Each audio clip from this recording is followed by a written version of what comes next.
Magbigay lang po tayo ng reaction po mga kabida, no? Dito ho sa naging pahayag po ni Attorney Princess Abante, ano po, no? Ang spokesperson po ng House of Representatives. Ito po'y patungkol ho sa kanya hong babala po mga kabida, no? Sa Senado, na wag mo nang umaksyon ho dito sa decision po ng SC, ano? Declaring the articles of impeachment as unconstitutional o labag sa saligang batas. At yung nakasaad po sa naturang desisyon ng Senado po ay wala hong jurisdiction po dito mga kabida, no? Okay? Pero kung maalala po ninyo, ito hong naging pahayag po ni Senator Jingo Estrada, no? Na determinado ito hong Senado na pagbobotohan mga kabida, ito hong articles of impeachment, ano po? Bunsod ho dito sa naging desisyon po ng SC, ano, mga kabida. At malinaw po sa mensahe mula sa majority block po ng Senate na susundin po nila ito pong desisyon po ng SC. Okay? Now, sa panig po ng Kamara po mga kabida, no, iginiit po ni Attorney Abante na antayin muna ng Senado ito hong kanila pong aksyon. Ito hong pag-file po nila ng motion for reconsideration po, ano, mga kabida. Laban ho dito sa naging desisyon po ng SC. Magpa-file daw ng MR, ito pong Kamara, no, para mabaliktad ito pong desisyon po ng mga maestrado po mga kabida. Ano po, no? Eto, babasahin ko lang po itong balita, no, mula sa ang balita ngayon. Okay? Ang title po dito sa kanilang article, mga kabida, agarang pag-dismiss sa unconstitutional impeachment, unconstitutional, babala ng Kamara sa Senado, huwag munang ibasura ang impeachment ni VP Sara. Ayun. Nananawagan ang Kamara sa Senado na hintayin muna ang kanilang motion for reconsideration bago ito umaksyon kaugnay sa impeachment case laban kay VP Sara Duterte. Ito'y kasunod ng pahayag ni Senate President Pro Tempore Jingo Estrada na handa na umanong pumoto ang Senado upang tuluyang ibasura ang kaso kahit hindi pa po pinal ang desisyon ng Korte Suprema. Ayon kay House Spokesperson Attorney Princess Abante, we express deep concern over reports that the Senate may vote to act on the Supreme Court decision regarding the impeachment case against the Vice President without waiting for the House of Representatives to exhaust its available legal remedies. Dagdag pa niya, let's be clear, the decision of the Supreme Court is not yet final. The House of Representatives, as the body vested by the Constitution with the exclusive power and authority to initiate the impeachment, will file a motion for reconsideration soon. This is a matter of constitutional right and institutional integrity. Binanggit din ni Abante na magsusumite ang Kamara ng formal na apela sa takdang panahon upang igiit ang kanilang natatanging kapangyarihan na kasaad sa konstitusyon. Giit niya, dapat igalang ang rule of law at ang tamang proseso. Nagbabala rin si Abante na ang anumang premature action gaya ng posibleng pagboto ng Senado para ibasura ang kaso ay maaring ma-interpret bilang paglabag sa due process at political shortcut na sumisira sa papel ng Kamara sa ilalim ng konstitusyon. Ayun. So yun yung balita po, ano, mga kabida. Nagbabala ito hong si Attorney Princess Abante sa mga senador na maghunos dili muna kayo. Huwag muna kayong bumoto kasi meron pa kaming motion for reconsideration. Antayin nyo muna ang aming aksyon. Ayan. Yun yung sinabi po ni Princess Abante. Problema lang po dito mga kabida, no? May nabanggit po dito si Attorney Abante na aapila po sila mga kabida sa takdang panahon.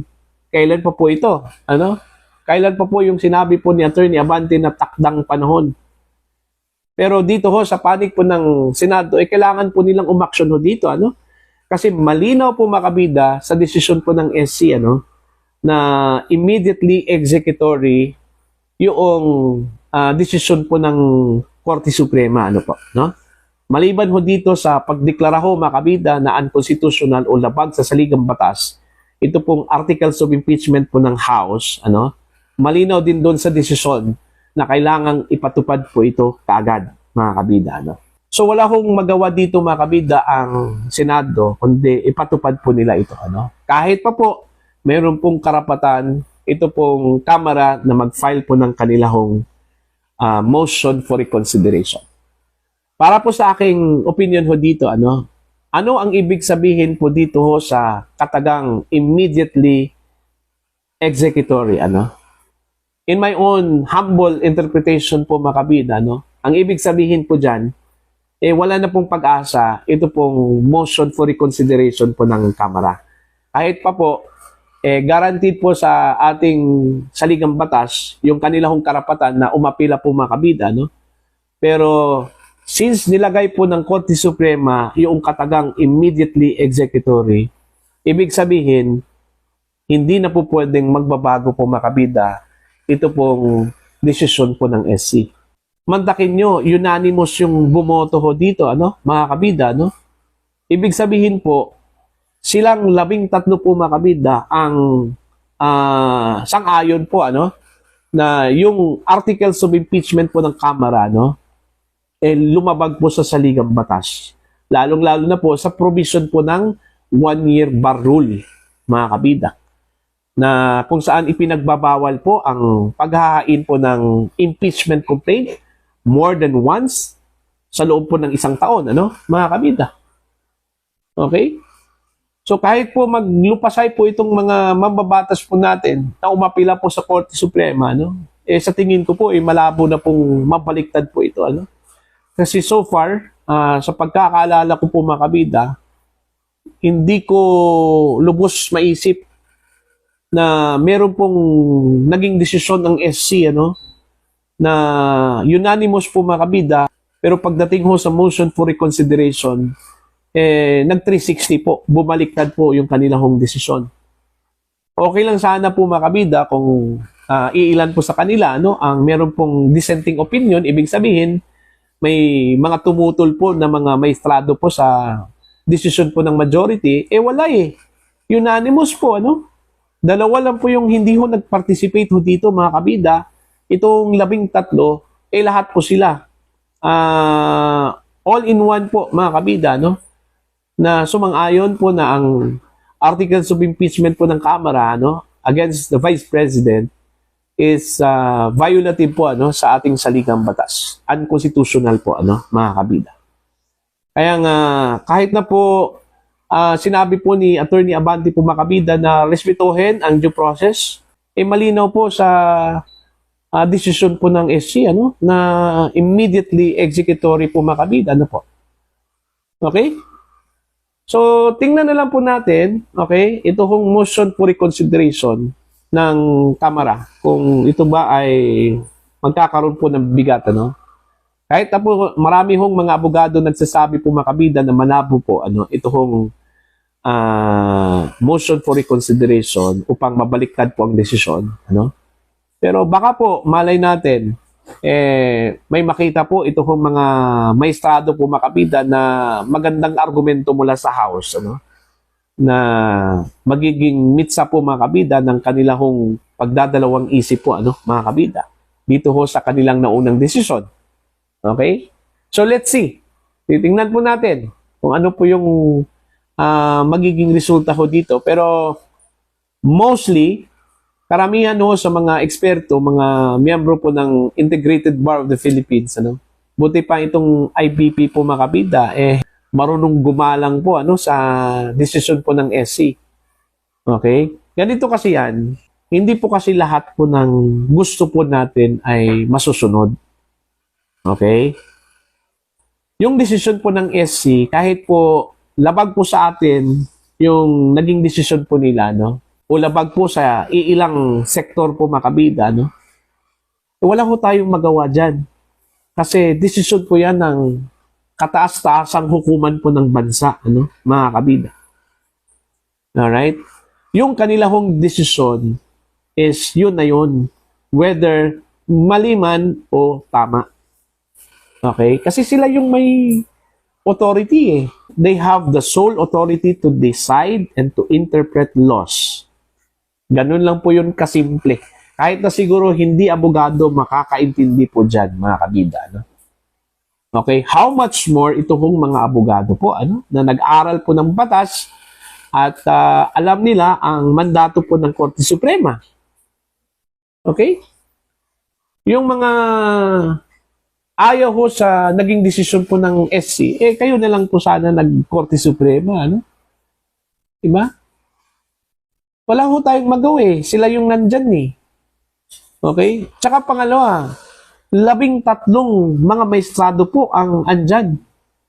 So, ibig sabihin po, sila lahat,